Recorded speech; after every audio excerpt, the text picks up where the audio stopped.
This video is going to be mostly about my thoughts on the 3.1 story. I will not be going into spoilers for the first part of the video. For the second part of the video, that will be spoiler territory. You have been warned. I will give you another warning halfway through. Let's begin with the 3.1 story. I'm going to be honest, I kind of went into this expecting a lot of the usual that we have seen from Wuthering Waves, which is mainly the gathering wives plot that has been going on for quite a while. Don't get me wrong, I don't mind that, but I was expecting to see that here, and I didn't, which was something that actually made the experience a lot more enjoyable.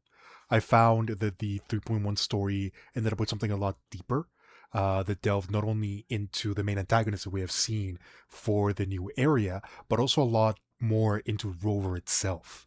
And the main character, in this case, Amieth, I was not expecting her story to be as in depth as it actually was. It was a very pleasant surprise that ended up putting quite a smile to my face in a lot of areas. I really enjoyed the 3.1 story, in particular with Amieth. There was a lot of really wholesome moments that I was not expecting to see when I came into this. All around, this is one of the things that I really enjoyed about this new story. It shows a lot more of the lore without dragging it so much, at least by WuWa standards. WuWa has not been the greatest when it comes to delivering its lore. Oftentimes it uses very confusing language, a lot of things that are exclusive to its very own lore. There were some of that here, but I think they did a better job explaining that and at least showing it rather than just telling you. There were quite a lot of recaps that actually did help in understanding some of the particular things here. I know that a lot of people probably dislike those. I actually think they were pretty necessary, and they ended up helping quite a lot to the flow of the story, given what the story actually was about. All around, this one focused quite a lot on the relationship between Amieth, Rover, and the rest of the world as a whole. We ended up getting quite a lot of very interesting lore bits in this particular story. This story, while heavy in lore, does actually do a pretty good job at just being a story. Um, a lot of the things that had to do with Amy were incredibly well done. A lot of things that were very unexpected. A lot of things that were very wholesome. A lot of things that were honestly very sad. There's quite a lot of emotional beats into this one that I was not expecting to see. Um, if you've seen the Cartethia storyline, you can definitely tell how much it's evolved from that. It was already pretty clean in 2.0 and Renacida. They had been doing quite a lot of experiments, particularly in 2.5, with trying to improve the storytelling and trying to add some more darker tones. I think this successfully did that without ruining the world too much. Um, it had enough emotional beat to it to make a grown man cry.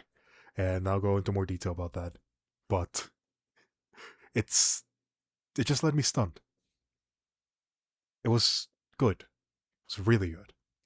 It is something that you definitely don't want to skip, that's for sure.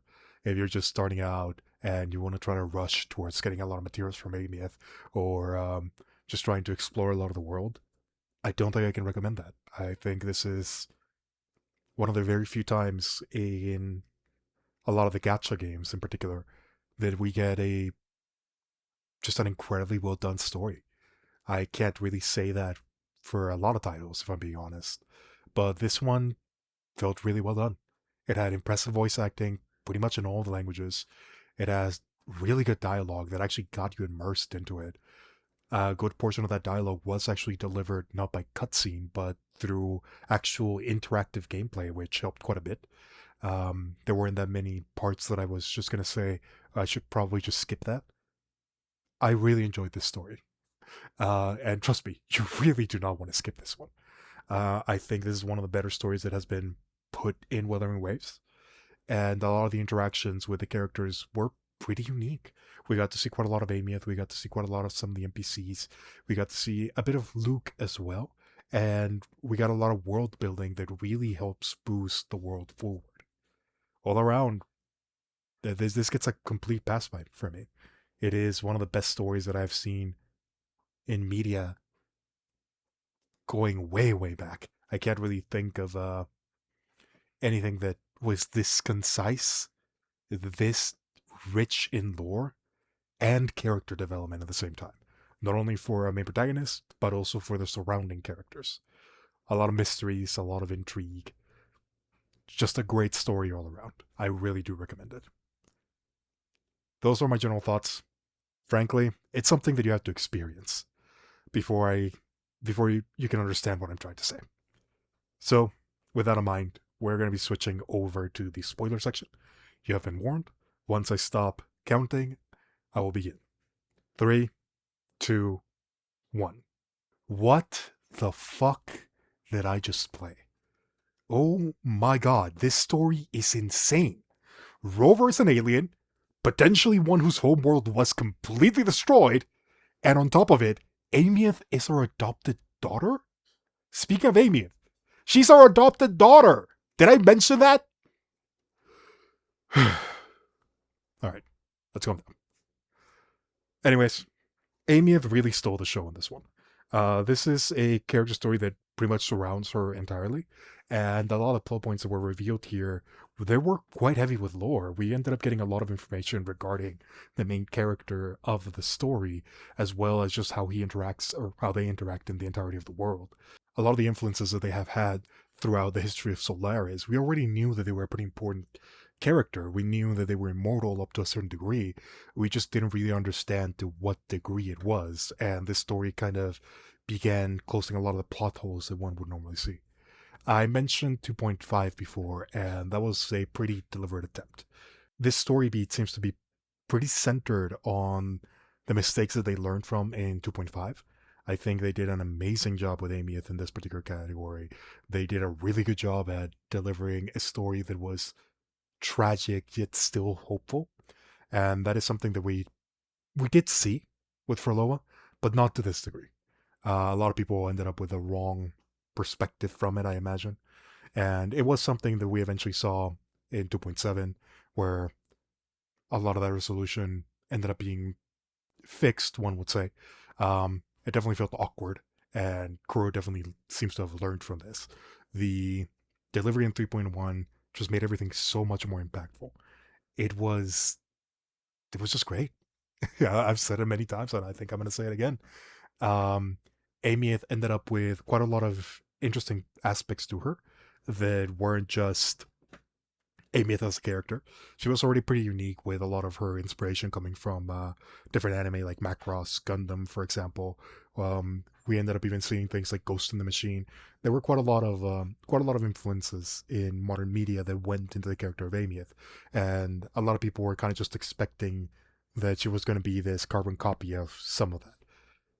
To a degree, she kind of was, but they did a really good job at making it very Wuthering Waves. It didn't feel like a cheap knockoff, if that's what I want to get across. It felt like its own unique thing. It had a very unique perspective in her being the daughter of Rover. I think that it was definitely one of the points where we ended up seeing a lot of the more cute sections out of the more wholesome things. Did you see this cat? I mean, come on.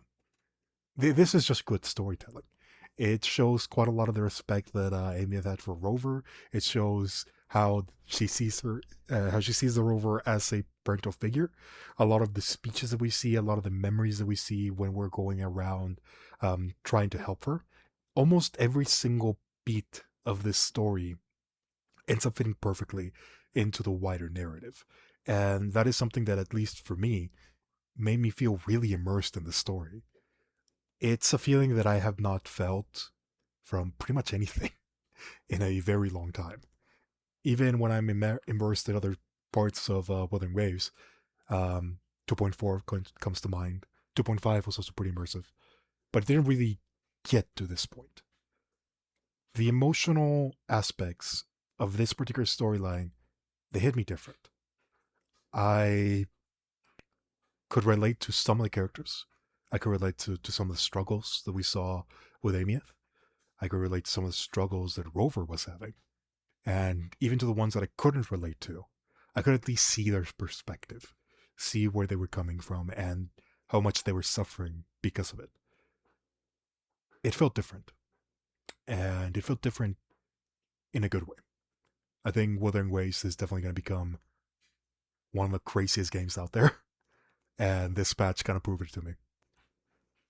I struggled to make this video, particularly because of how much I was crying because of the story. That last couple of beats, they were really emotional. And they broke me in a way that I wasn't expecting. I was expecting another one to the Gathering Wives. It was different. And I'm happy that it was. Anywho, those are just my ramblings about that entire part. The misdirections of the story were another part that I really, really enjoyed. Amy as a character, she ended up being very, very complex, having quite a lot of layers to her. Every time that we start to think that we might have her character somewhat understood, she ended up having another secret that it kept on being revealed and revealed, but it never felt contrived. It always felt like you had been given enough information to know that something was wrong, that there was something else going on behind the scenes. I know that a lot of the story centered around the concept of time travel, which immediately does make the story more complex, probably than it should be. But I think it was done pretty well.